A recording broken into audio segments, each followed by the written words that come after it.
Baga nagaan deebitanii mata dureen har'as ni qabadhee dhufe kan kutaa shanaffaa irraa itti fufedha. Waa'ee foorloppiiti. Wanta irra deddeebii qabu akkamitti awutomeet akka goonu waliin irraa illee turre kutaa shanaffaa irratti repetitive task kan ta'e koodii keenya keessatti include goone akka inni hojii nu salphisu ilaallee turre. Akka fakkeenyaatti kan nu fudhanne faaktooriyaalii fa'aa hojjennee turre. Faaktooriyaalii keessatti lakkoofsi namni tokko immoo faaktooriyaalii 10 yoo jedhe repeatedly kudhanii amma tokko gidduutti lakkoofsa jiru waliin baay'ifna irra deddeebine 10 baay'isaa galii 8 jechaa deemaa jira. So kan akkamittiin for loopii fayyadamnee akka automate goonu ilaallee turre jechuudha. Warri san doowatiin paartiin kun yoo isinii galuu didee teellaatti deebi'aatii dura isaa understand gochuu yaala. Syntax isaas example baay'ee hojjenneerra. Example 6 hojjenneerra waan ta'eef kutaa shanaffaa keessatti.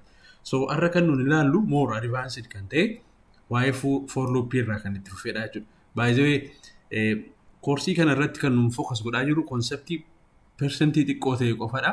Harki caalaan piraaktikaalidha kan nuun ilaalaa jirru. Kan immoo kariikulamii yuunivarsiitii biyya keenyaa yoo ilaaltanii more harki caalu tiyoreetikaaliitti baay'ata.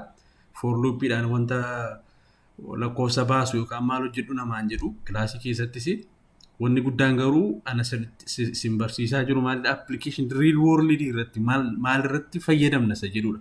Fakkeenyaa fi akka fakkeenyaatti kana narra isinitti agarsiisuuf deemu waa'ee brute force attack passwordii nama hin beekne akkamitti kompiitaraanii isa nama dhala namaatti waggaa 10 fudhatu sekendii 10 yookaan 15 keessatti akkamitti gas goonee bira ga'uu akka dandeenyu isinitti agarsiisaa jechuudha. Kan ammoo waan biraatu hojjetame. For loopii isuma kanaan dura baratanii dabartanidha. Garuu akkamitti akka fayyadamtan hin beektan malee isin harka jira wanni hundumtuu akkamitti wanna sana walitti fiddanii akka wanna qabatamaa ta'e itti hojjettan ilaaltu jechuudha asirratti. So konseptiin isaa salphaadha. Nested for loopii isa xiqqaa waliin ilaallee turre yeroo darbe. So for loopii keessatti konseptii wanna sadii specify gochuu qabna. Starting value, condition to be checked and update value. So kun wanti nun continuous fakkeenyaaf yeroo faaktooriyaalii fudhanne maal goone namni 10 galche yoo ta'e 10 goonaa jechuudha isa kana starting value amma meeqaatti immoo deema faaktooriyaalii yeroo jennu amma tokkotti asii gadi irra deema waan ta'eef tokko ol ta'uu qabannee decisionii keenya addana keenya meeqaan irra deema isa jedhu yookaan dabalaa deema isa jedhu immoo asitti specify goonaa jechuudha jump statementii keenya. So akkuma kana nested gochuu dandeenya for loopii baay'ee wal keessa keenye 10-20 as keessa tarreen ni hojjechiisuu dandeenya. Kana muka murteessu probleemii nu solve gochuuf deemnudha jechuudha. So akka fakkeenyaatti kana narra fudhadhee hojjedhu kanaafi waa'ee password attackiidha. Passwordii namaa akkamitti broke yookaan break akka gochuu dandeenyu jechuudha. So softwarein password crackeriin baay'een konseptii matanaan hojjetu wanni biraan hin jiru. So asirratti amma fakkeenyaaf tool gara koodiitti hin ce'in dura asirratti variable qabna nam kan jedhu duwwaarraa eegala hamma 9tti deema. Tokkuma tokkoon immoo dabalaa deema. So keessa isaa immoo erga himi kun dhugaa ta'e immoo wanna kana hojjeta. Wanni kun dhugaa yoo ta'e kondishiniin kun amma fakkeenyaaf duwwaadhaan jalqaba duwwaan 9 gadi dhugaa wanna ta'eef himi kun gara kanaa dhufa. Inni kun immoo variable mataa isaa qaba innis kan inni cheekudha. Tokko duwwaarraa eegalaa amma 9tti deema innis. So hima kana ala 9 erga hojjeteeti boodati ol deebi'ee increment godha. Tokko ta'a jechuudha. Tokko yeroo ta'u ammas irra deebi'ee kana ala 9 hojjeta. Yeroo kun 3 ta'u ammas irra deebi'ee kana 9 hojjeta. Maaliif inni kuni kanaan control ta'aa jira wanna ta'eef. Outer loopidha kanii isa keessaa control godhaa jiru jechuudha. Kun inner loopidha. Yeroo gommaan kun al tokko naanna'u isheen keessaa immoo 9 naannofti jechuudha. Akka gommaatti yoo ilaaltan. Namni tokko pedaalii saayikilii al tokko yeroo gaffu gommaan suni ala 4-5 deemsisuu dandeessi wanna ta'eef jechuudha. So kun akka pedaaliitti ilaaluu dandeessu jechuudha. Yoo kun dhaabbate inni keessaa dhaabbate keessan seenamu jechuudha pirogiraamiin hin dhaabbatu. Okay? Yeroo kun al tokko naanna'u hojii isaa hojjetu isa keessaa kana immoo ala amma kana deebi'ee hojjetaa jira. Amma kun soba ta'utti nu hojjetaa jechuudha. So mee gara practicalitti adeemu. So akkuma baratame kuinsii keenya fayyadamna. So mee jim jedhema seeviyaa godhu excel 61 keessa jedhu. So akkuma baratame header file dabarra. Input output stream akka nu hojjetuuf jechuudha. So programming kamiyyuu seensa qabaachuu qabaan immoo main function jenna gateway to your program isa jennu. Ammas warra kana isinitti himuun already address gooneerra warra kana seeraan dubbanneerra waan ta'eef. So Asitti amma maal gochuu deemnaa? Fakkeenyaaf lakkoofsa tokko amma lakkoofsa 97 amma 122 baasuu barbaada piroogiraamii kun. So int I is equal to 97 starting value isaan dubbadhaa. Amma eessaatti deemasa jedhu moottan himaa amma asitti dhumisa tokko tokkoon dabalaa deemi immoo jedhanitti I plus plus jechuunis kana gadi fageenyaan dubbanne yeroo darbu. So as keessatti maalan jedha? Cout gatii I akka inni naa baasuu fi I jedha variable waan ta'eef. So gidduu isaa immoo koomaa akka inni kakaa adda naa godhuuf walitti akka inni walitti maxxansa waan ta'eef ammas hin jedhee akka ittiin dhiise mee godhee isinitti agarsiisu. So compile tun jijjiirin walitti maxxansa akka kana goonee dhiifnaan. So 97 ilaaltuni 99 amma 122tti deemeera. So akka inni isinitti mul'atutti asitti output symbol daballee gidduu ishee koomaa godhee akka inni nu baasuu fi ishee kanatti daballaa. So raan jechaan jira ilaalaa 97 dhumi isaa meeqa 122 asi 123 yeroo ta'u himi kun saba wanna ta'uu fi piroogiraamiin dhaabbataa jechuudha. Hin baas keessaa dhiise. As tufaa riitarnii irra wanni tokko iyyuu hin jiru asitti dhaabbataa jechuudha. So akkanaan wanna repetitivii qabu hojjechuu dandeenyanneera. Akkuma kana fakkeenyaaf kaanee qubee aatii amma zeddiitti jiru kun booda paaswoordii keenyaafis nu fayyada wanna ta'eef baasuu barbaanna. So qubee immoo akka eda'uuf hir'isuu daayirektii gochuu hin dandeenyu wanna ta'eef maal goona? Isas yoo barbaanne baay'ee akkas gochuu dandeenya daayirektii maal? Int amma jennu asitti immoo maal jennaa? Char I is equal to A jenne. I is less than or equal to Z. Ati amma Z'tti jechuudha. So asitti kan nuun baafnu I dha jechuudha. Directly. Wow. Quotationii keessa galuu qabatu. Or okay. Behaa salphiin. Int I is equal to karaa biraa isitti agarsiisa. I is less than or equal to y casting waan isitti agarsiisnee fi amma 122 So Google irra yoo galtanii ilaaltanii ASCII table yoo jettan ASCII table jettanii yoo searchii gootanii gatii isaa wajjin ni argattu kompiitara irra jira jechuudha. A jechuun maal akka ta'e kompiitaraa fi decimal ASCII table decimal values C++ kana bannee ilaalla refereensii isaa. Yoo anu waan an beeku fedheen isinitti agarsiisuuf hundi isaanii qabu ASCII refereensii jira kompiitarra akkamitti akka interpret godhu. So qubee A xiqqooni fakkeenyaaf kun ilaalaa asitti. A xiqqoo jechuun 97 jechuudha. Deesimaaliidhaan lakkoofsa lakkaa'uun yoo keenya jechuudha. B jechuun 98. Dhuma isaa Z yoo laalle Z yoo laaltan asirraati 122 jechuudha.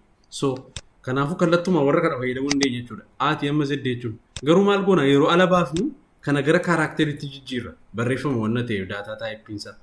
Char of I yoo jennee 97 gara ASCII isaatti jijjiiree A nu baasaa jechuudha. Mee haa ilaallu. Kana. Wow. What's wrong? For int I is equal to 97. Oh. Agartanii dogoggora 122 kun. Soba ka 97 22 gadi. Jalqabumaan soba ta'e kanaaf. Look. Maal nu baasee lakkoofsa aatii amma zedditti maaliif jalqaba yeroo seenu ayin 97 fidatee dhufa 97 gara ASCII isaatti naa jijjiirenne sitti isa booda maal baasa eedha 97 ammoo akkasirraa ilaalle standardiidha kun akka international ASCII code characters jedhamudha wanna ta'e nuti uume miti jechuudha. So kana dalaguu dandeenya jechuudha. Amma isinii galee akkamitti lakkoofsa gara kaaraakteriitti jiru mee gara paaswoordii keenyaatti adeemnu qaama. Amma gaa paaswoordii dhossaa namii qaba. Let's see. Facebookii habannu asii. So let's get out of this. Log out hin jedha. Asii. So log out jedheera. Asirraa nami emailii koo beeku tokko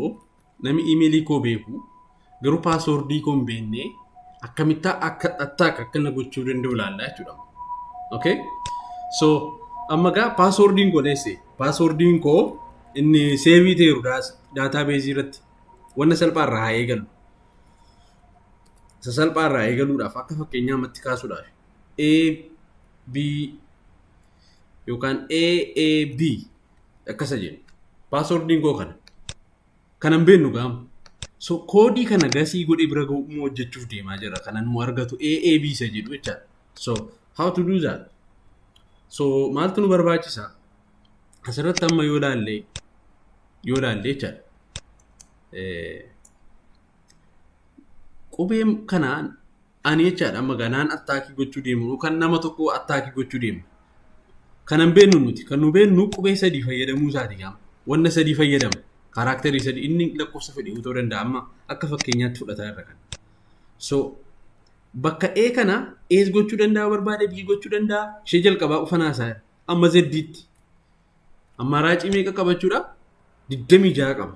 Wanni 26 isa iyyuu yoo kaapitaalii faan fayyadamni ta'e gosa 26 fayyadamuu danda'a. Akkasuma B's meeqa fayyadamuu danda'a? 26 waan 26 fayyadamuu danda'a. Hin beeknu. Oddoo kanaas akkasuma 26 fayyadamuu danda'a. Hin beeknu. Akkuma kana yoo baay'een dheerinni isaa dheeraa ta'e lakkoofsi nu waliin baay'inu kun dheeraadha jechuudha. So mee kaalkuleetarii keessa buufnu kana. 26 baay'isuu 26 baay'isuu 0 irraa eegallee. Come on. 26 times 26. Qubee sadii yoo fayyadame ta'e namichi sun namni nuun attaak gochuuf at least gasii goone bira ga'uu fi the worst case keessatti ala 17,576 yaaluu qabna. Yoo akka carraa immoo ta'e qubee 4 fayyadame ta'e amma inni nu tursu laala baay'isuu 26. Amma kana. Amma qubee 5 fayyadame yoo ta'e amma inni nu tursu laala miliyoona 11 ol. So akkuma dheerataa deemu chaalenjiin isaa cimaa deemaa jira. Kun dhala namaanii amma miliyoona 11 ala kana yaala taanaani waggaa tokko otuma hojiin hojjetu yoo yaalaa oole malee kana bira ga'uu hin danda'u. Hojii biraatu hin dhiisin guyyaa muluu hojii koo ta'e paaswordii namicha kanaa yoo yaalaa oole malee jechuudha. So kanaafuu amma maal goona gaa kana pirogiraamiidhaan automate goona. So A up to Z deemuu danda'a. Inni kunis amma Z'tti deemuu danda'a. Inni kunis amma Z'tti deemuu danda'a. Hin beeknu isa kam akka ta'e garuu. Kanaafuu automate goona for loopii fayyadamne. So meegaa isa gas gochuuf hennu mee tilmaama karaa jalqabaarra jalqabna. AA jalqabna.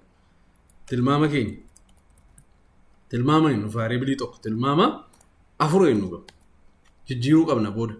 Leengizii akka inni ta'utti AA jalqabna meesha jalqabaa. Zimmenni. Yoo namni AA paaswordii kennatu hin jiru garuu akka hojii keenyaaf nu salphatutti jechuudha. So amma as keessaa kana nan balleessaa. So for loopiin tokko qubee ishee jalqabaa cheekii naa gooti. For loopiin itti aanu qubee isa itti aanu cheekii naa gooti. For loopiin tokko qubee isa sadaffaati. Akkuma kana dheeressaa deemna paaswordiin isaas dheeraadha taanaan.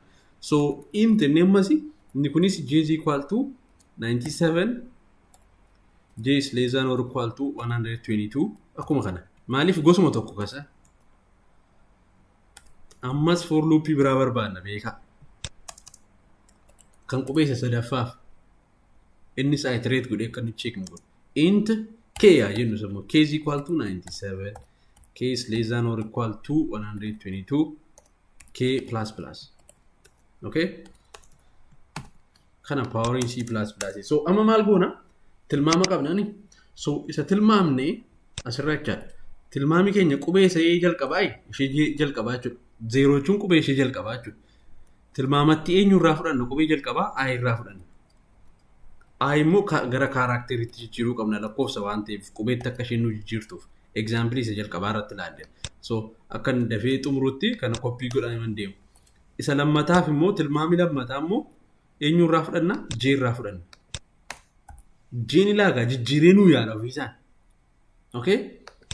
Tilmaama sadaffaa immoo isaa fudhanna? 2 K irraa fudhannaa jechuudha kun K'n kana. So kana jechuun waan nun goone haala salphaan isinitti himuu fi jalqaba pirogiraamiin keenya maal godha luuppii kana yeroo seenu AA godhee yaala. Maaliif 97 irraa jalqaban hundi isaanii. Isa booda didanii yoo arganne ta'e wrong password dhiyoo siistemichi deebisee yeroo inni yaalaa jiru maal godha? Ishee kana jijjiirama immoo K++ godheeti. Maal ta'a kun 98 taatini ishee kana gara bitti jijjiira. Ammas AAB kana yeroo yaalu amma kan argate jechuudha akka carraasa kana yoo ta'e. Steepii lammaffaa irratti arganne jechuudha salphaadha kun. Garuu akkas yoo ta'e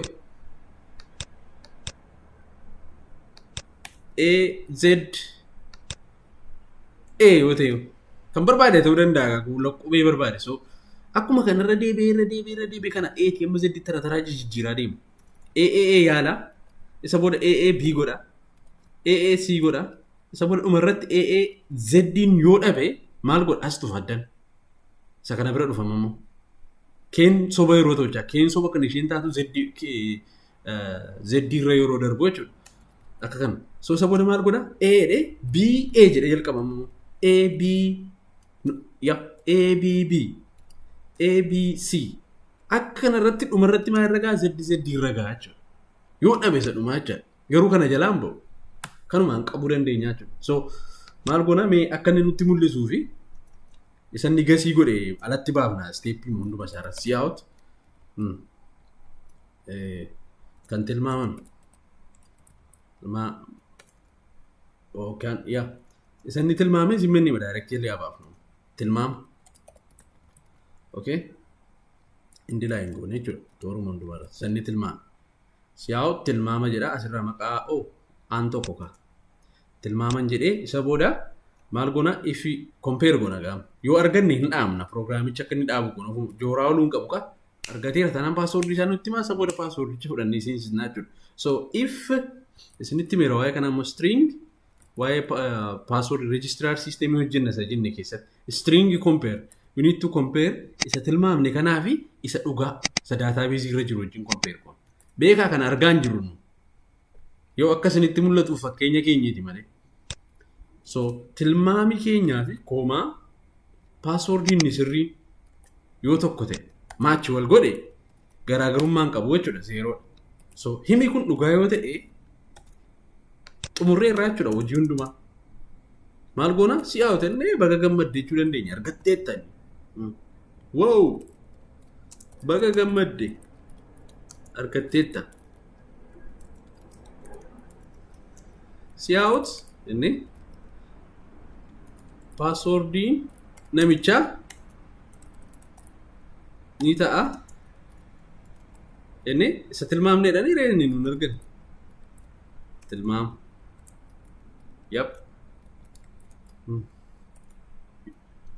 kanadha yoo arganne jechuudha yoo dhabne immoo itti fufama deema. So asidha inni immoo else jenna jechuudha yoo dhabne immoo itti fufuu isa dhabne sanaatii barreessinii ba'uu dandeenya akkasinitti mul'atu see out isa tilmaamnee dhabne yookaan cal jedhema booda confuses ni gochuudha tilmaam wrong inni yookaan wrong is equal to in the line.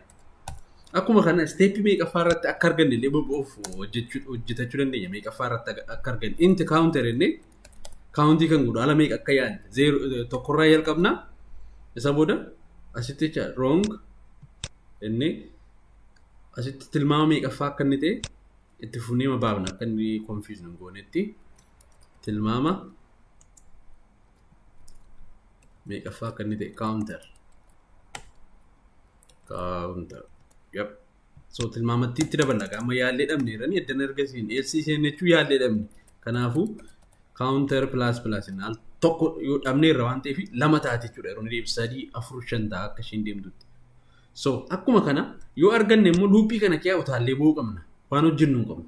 So C++ rakkoonni qabu guddaan isa tokkodha. Hanqinni C++ hin qabu loopii nested loopii keessaa utaalanii ba'uun hin danda'amu. Dhugaama yoo ta'e illee deebi'ee kan hojjetaa oola. Okay? Dur gootuu statementiin jirti isa ishee fayyadamnee gootuudhaan ba'uu dandeenya garuu haalli salphaan maalidha? Himooti kun akka hundi isaanii soba ta'an gochuudha automaatikaalii soba gochuudha kan akka inni soba ta'u gochuu. So akkamitti soba goona? 222 ol yoo ta'an hundi isaanii soba ta'uuni. So kana goonaa jechuudha. I is equal to inneeti 223. Okay? J is equal to K is equal to so himi kun dhugaa yoo ta'e nuun hin barbaannu kanaaf booda passwordicha argannee irra waan ta'eef wanta loopii kana kee jooraa walluuf hin qabu. Kana baafannee irra passworditti fudhannee hojii keenya hojjennaa jechuudha. Kanaan cufnee baanee jechuudha. Okay? So wanni biraan nu hafeen jiru irra deebi'ee ibsuudhaaf asitti passwordii gasii gochuu fennuu qabna. So kan nuti hojjennu warra kanaa gadiitamu. Kan wanti nuti hojjennu wanti guddaan jechuudha. Irra deebi'ee isaa yaalee akka argatu jechuudha. So meen ilaalla steepii meeqaffaa irratti akka inni kana argatu kun salphoodha wanna ta'eef. Okay, successful jedheera. Run. Look. Aluma tokkoffaa irratti argate kan. Wrong jedhee okay wal duukaa baasee jira kan. Indi laayinii oddoon ittiin barreessinaaf jira fakkaate.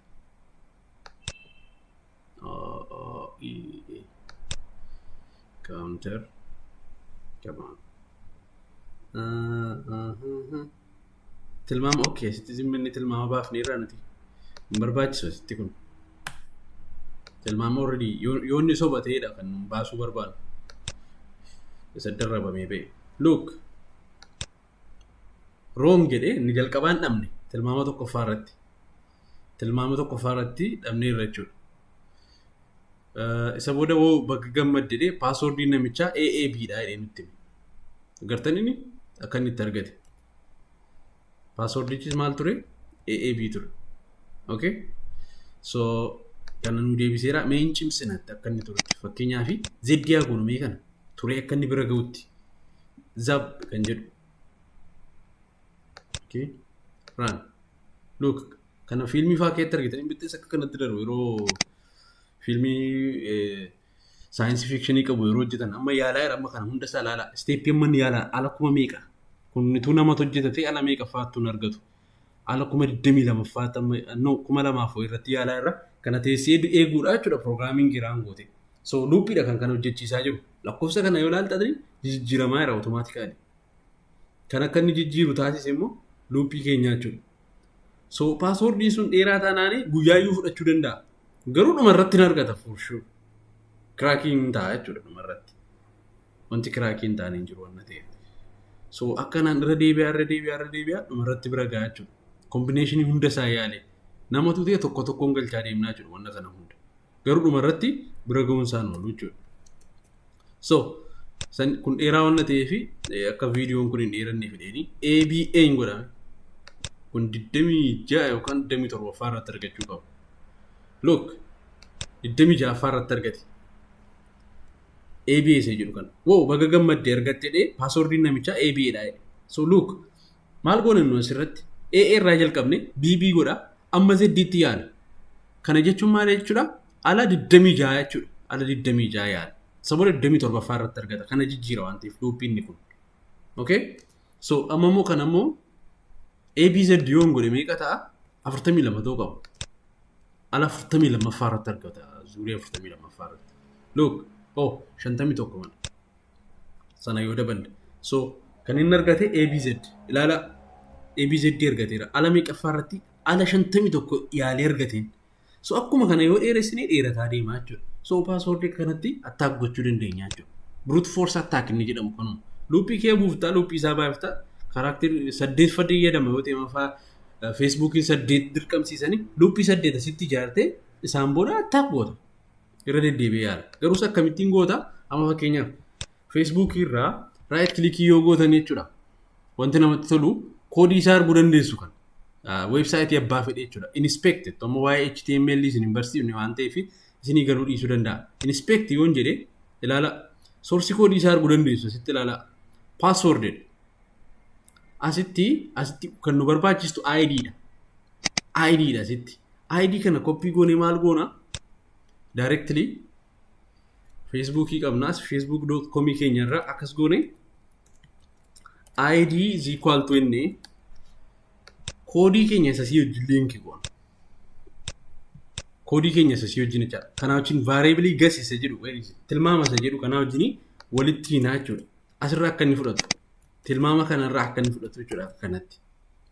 So kana automate gochuun library mataasaa asitti include wanna goonuu qabna. So dura waa'ee HTML ilaallaa isa detailiidhaan amma isinitti agarsiisu maalii fi Facebook irratti waa'ee hackingii ta'uu isaa dubbadhee post waan an godhee jiruu fi privacy office roomini.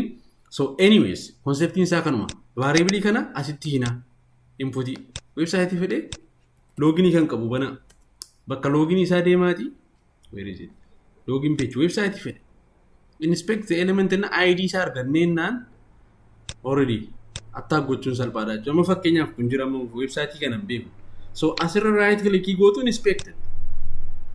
Just look for the name. Variable name isaa barbaadu.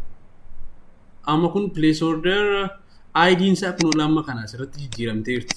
Akka isa jalqabaa miti. So asitti kan nu barbaachisu isheen kun ishee kana fudhanna. CTL minaamin isheettu kana.